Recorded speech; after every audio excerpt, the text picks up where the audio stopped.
उस टाइम पता क्या बात कही जा रही थी? उस टाइम कह रहे थे जो दवा मैंने डाली है ना, किसी ने नहीं डाली।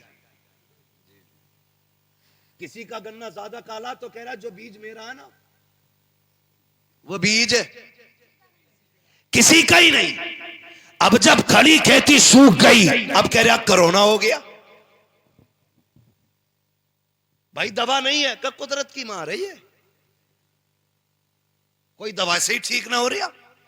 मैंने कहा तू याद कर अपने लहजे, खुदा की कसम रज़्ज़ाक अल्लाह है, एक एक पौधे को उगाने वाला वो है, पौधे का दरख्त बनाने वाला वो है, ये उसी की कुदरत तो है। तुमने एक टुकड़ा गन्ने का मिट्टी के नीचे डाला, उसने जमीन का सीना चीर के एक कल्ला निकाला, कल्ले का पौधा बनाया, पौधे के पूरे मेढ़े बना दिए, उसकी कुदरत से ये फलता रहा।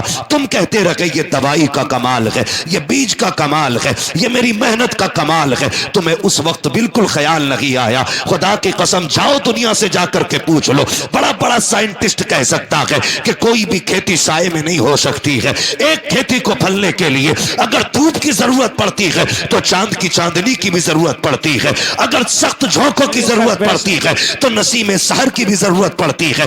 एक पौधे को बहाल करने के लिए रब ने कितना बड़ा निजाम लगाया है। कभी सूरज से सुखाया गया, कभी चांद से भिगोया गया, कभी सख्त हवाओं से पानी निचोड़ा गया, कभी बादे सबा से पौधों का मुंह धुला गया। तुम ये कहते हो कि ये दवाई का कमाल है, नहीं, तुम्हें उस वक्त कहना था ये खुदा की कुदरत से हो रहा है। खुदा की कसम दवा डालता या ना डालता, ना कोरोना होता ना डरोना होता।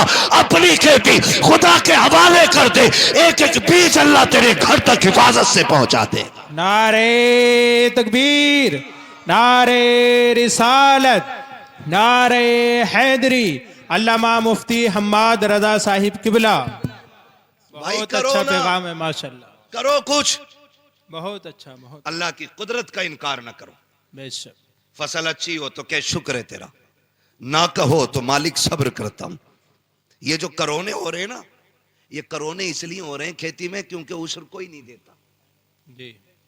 हिसाब लगा रहा 2.5 लाख का गन्ना हुआ और 2.5 लाख में अल्लाह का कितना ये ना बताएगा। यही बात, जब हम उशर और ज़कात नहीं देंगे तो फसलें मारी जाएंगी। बेशक। बनी इसराइल का दौर है, एक नबी उस वक्त के पहाड़ पर थे। वो कहते हैं कि मैंने अचानक बादलों के अंदर से आवाज सुनी, कोई कह रहा था चलो फलां के खेत को सैराब करो। तवज्जो है ना, सुन रहे मेरी बात? अल्लाह करे ये बात आपकी समझ में आ जाए। हाँ, तो वो कहते हैं कि जब मैंने बादल से ये आवाज सुनी ना तो मैंने गौर किया ये जा किधर रहा। कहते हैं जहां मैं था वहां बादल बरसा और वहां से एक नाले की शक्ल में पानी चला। वो बयान करते हैं कि मैं पानी के साथ साथ चला, मैंने जाके देखा एक किसान अपने खेत में पानी भर रहा था। मैंने जो नाम सुना था, जो बादलों में नाम लिया गया था, फलां का खेत सैराब करना है, कहते मैंने उससे जाके पूछा तेरा नाम क्या? उसने वही नाम बताया। जब उसने वही नाम बताया तो मैंने उससे कहा यार बता नेकी कौन सी करके बैठा है, इबादत कौन सी की है? कहा क्यों? कहा ये बादल सिर्फ तेरे लिए बरसाया गया था। ये बनी इसराइल के नबी कहते हैं, जो उस वक्त के नबी हैं, वो कहते उस वक्त के नबी थे। उन्होंने कहा, मैंने कहा यार बता नेकी कौन सी की है, कौन सी इबादत करके बैठा है जो तेरे लिए सिर्फ बादल बरसा है? उसकी आंख में आंसू आ गए। उसने कहा इबादत क्या करूंगा, मैं रब का गुनाहगार बंदा। कहा फिर ये बादल तेरे लिए क्यों बरसा, क्या अमल करता है? उसने कहा जब मेरी खेती तैयार हो जाती है, इससे जो भी पैदा होता है उसके मैं 3 हिस्से किया करता हूं। एक हिस्सा बच्चों पे खर्च करता हूं, एक हिस्सा अल्लाह की रजा के लिए गरीबों में तकसीम करता हूं, एक हिस्सा फसल में लगा देता हूं। अल्लाह अकबर। आवाज आई जो हमारे लिए गरीबों पे खर्च करता है उसकी फसलें मारी नहीं जाती हैं, अल्लाह उसके नसीब का पत्थरों से पैदा फरमा दे। सुभान अल्लाह, सुभान अल्लाह, माशाअल्लाह। लेकिन हम अगर पड़ा हुआ मिल जाए ना तो माले गनीमत, रातों रात बटियां की बटियां साफ। ओ भाई जिंदगी ज़ाब्ते के साथ गुजारे, ज़ाब्ते के साथ गुजारे। हम कुछ भी नहीं है और कोई औकात हमारी नहीं, सिर्फ इतनी है कि तेरे टुकड़ों पे पले गैर की ठोकर पे ना डाल। बेशक झड़कियां खाएं कहां छोड़ के सदका तेरा। हम कुछ भी है ना हुजूर के करम से, हुजूर के करम से। ये तो नसीब है हमारा कि हम हुजूर की उम्मत में पैदा हुए। और खुदा की कसम रसूल आजम भी हमारे हैं, बगदाद वाले गौसे आजम भी हमारे हैं, बेशक बेशक बगदाद वाले गौसे आजम भी हमारे हैं।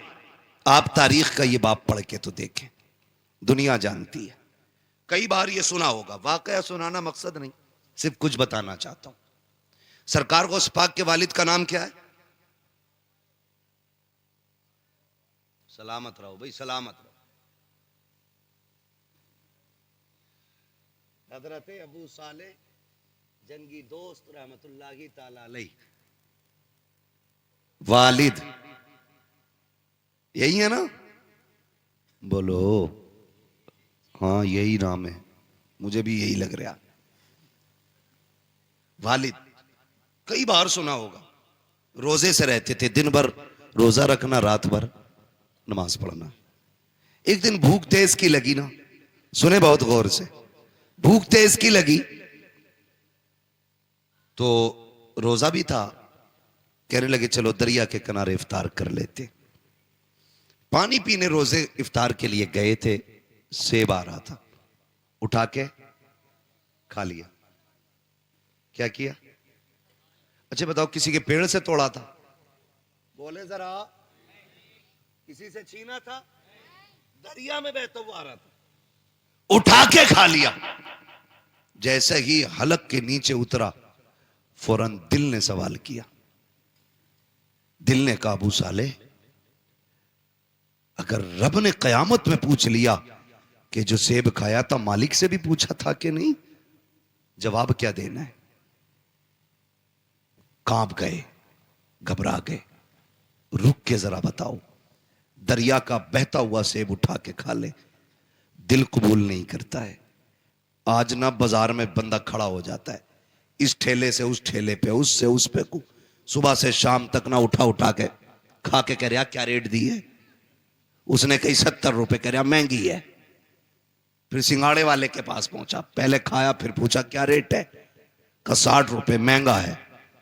ऐसी पूरे बाजार में घूम फिर के ठलुआ बंदा पेट भर लेता है।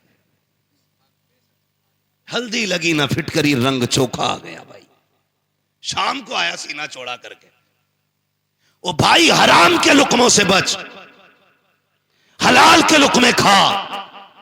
आज औलाद जूता लेके बाप के आगे खड़ी है, तो इसमें जिम्मेदार औलाद नहीं, बाप भी जिम्मेदार है। अगर तुम्हारा बेटा तुम्हारे सामने जूता लेके खड़ा है तो फिर लुकमे तलाश करो कहां से खिलाए थे, क्या खिलाया था बच्चों को। इसलिए कि अगर लुकमे हलाल के होते हैं तो औलाद मां बाप की फर्माबरदार होती है। यह ख्याल रखिएगा मेरी बात का। हराम के लुकमे नस्लें तबाह कर देते हैं। देर नहीं लगती है ना मैंड पे चलने। हम लोग अक्सर खेत में घूमने वाले लोग, इसलिए इस लेवल से मैं बात कर रहा हूं। बारी मारी सूत के किसी के खेत पे गुजर जाओ, धान के धोरा पूरा ही साफ है, एक बाल में धान नहीं मिलेगा तुम्हें, सब सूत दिए। और करना कुछ नहीं है, चार खाएगा बाकी। याद रखना, हिसाब देना पड़ेगा इसका, और हिसाब इतना सख्त होगा, पूछा जाएगा जो तूने दाना चबाया था वो कितना खाया था, और जो छिलका फेंका था वो कहां फेंका था किसका, किसकी जमीन में डाला। देखने में कोई औकात है धान के छिलके की, मगर हिसाब इतना सख्त होना है। लेकिन हमें डर नहीं लगता, अरे देखा जाएगा, देखा जाएगा, कम कोई नहीं है। बाट देख लो, बेच रहा है ना तो 900 ग्राम तोल लिया, खरीद रहा तो 1 किलो 100 ग्राम डंडी मार के ले रहा। कपड़ा अगर नाप रहा है तो 10 सेंटीमीटर कम है, वो कह रहा जी इतने में ही आया। और अगर कह दो छोटा रह गया तो सुकड़ गया होगा।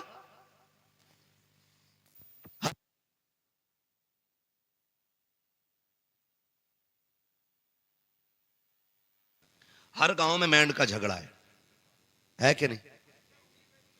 कहीं ऐसी जगह नहीं होती है, कहीं ऐसी जगह नहीं होती है जहां मेंढ का झगड़ा ना हो। 4 इंच इधर की उधर कर दी, बड़ा बड़ा काबिल पड़ा मेंढ काटने वाला। नीचे नीचे कुरेद का पानी भर दे, अगले दिन 4 इंच खेत बढ़ जाए उसका, क्या भाई इधर कैसे आ गई ना, लौट गई होगी। क्यों, ये तो 10 फीट की दीवार थी ना जो लौट गई होगी। और ये सोच रहा सबसे पैदावार उसे ही कुरे देगा बैठ के। और जब सामने वाला भी कम नहीं होता, उसकी गिर गई, उसने उठाई पूरी फिट भर अंदर रख दी, तेरी मां ने दूध पिलाया इधर रख के दिखा। याद रखिएगा, हजरत अली गुजर के जा रहे, 2 बंदे झगड़ा कर रहे, एक कहता था जमीन मेरी है, दूसरा कहता था जमीन मेरी है। हजरत अली को आते देखा, कहने लगे अली ठहरो, तुम तो शेरे खुदा हो, और नबी ने फरमाया अना मदीनतुल इल्म वालियुन बाबूहा, मैं इल्म का शहर हूं, अली उसका दरवाजा है, फैसला कर दें। फरमाया किस चीज का फैसला? कहने लगे ये कह रहा है जमीन मेरी है, मैं कह रहा हूं मेरी है, बताओ जमीन किसकी है? आपने ठोकर मारी जमीन के। कहने लगी जमीन जानती है तू मैं कौन हूं? उसने कहा जी आपको अबू तुराब कहा जाता है। कहने लगे एक बात पूछूं? कहा पूछे ना अली। जमीन से अली बातें कर रहे हैं, बताए कि कहा क्या? कहा ये कह रहा है मेरी है, ये कह रहा है मेरी है, तू बता किसकी है? जमीन ने अजीब बात कही। जमीन ने कहा अली इनसे कह दो ना मैं इसकी हूं ना मैं इसकी हूं, बल्कि ये दोनों मेरे हैं। हुए नाम वर बे निशां कैसे कैसे, जमीन खा गई आसमां कैसे कैसे। बेशक जमीन ने कहा था ये मेरे हैं, इस 2-2 इंच के लिए तुमने क्या क्या ना किया। जरा सी मेंढ की खातिर तुमने अपनों पे गोलियां चलाई, अपनों के सर तोड़े, लाठियां डंडे चलाए, अपनों को घर से बेघर किया, बहन बेटियों को कोर्ट कचहरी में खचेड़ा, सिर्फ 2 इंच जमीन की खातिर। और यार क्या चला जाता अगर तुम अपने सगे भाई के लिए 2 इंच जमीन की माफी दे देते, या तुम्हारा क्या चला जाता अगर किसी भाई का हक ना मारते। और भाई जहां तू बाप का बेटा है वो भी तो बाप का बेटा है, बाप की संपत्ति में बेईमानी कैसी? लोग कहते हैं हम परेशान है, मैंने कहा किसी की औकात नहीं है जो तुम्हें परेशान कर सके।